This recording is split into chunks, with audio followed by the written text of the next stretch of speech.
Ito po yung aming low-cost multimedia projector. So, yung po yung dating title, binago na po namin, in-upgrade po namin ito, nilagyan po namin ng interactive. So, kung makikita nyo po, yung maliit na pen na yan, Hinaharangan mo.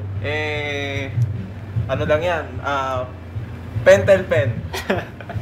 Pentel pen na pangkaraniwan, na nilagyan po ng konting circuit, para makonect dun sa projection ng aming interactive projector.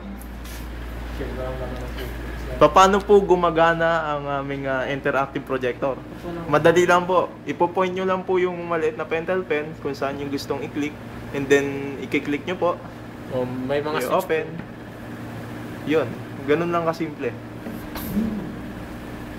Ano po yung technology na ginamit?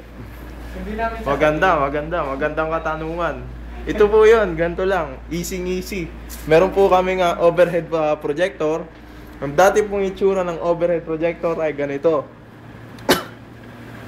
Ibang version lang. Ganyan po yung itsura ng overhead projector. So ito po, overhead projector din. Kung makikita nyo po, ayan po yung projector, ayan po yung overhead. Wala naman sa calibration. Yan po yung system niya. So may mouse, saka may keyboard.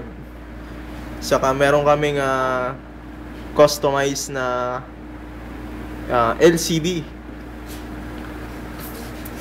Complete set na po siya. Kung bibilhin niyo po sa market yung ganitong system, ay wala po kayong mabibili. Bago po ito.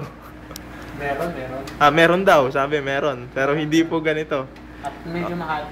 Ang mabibili nyo pong interactive projector ay yung projector na multimedia talaga. So ito po ay ginamitan namin ng overhead projector.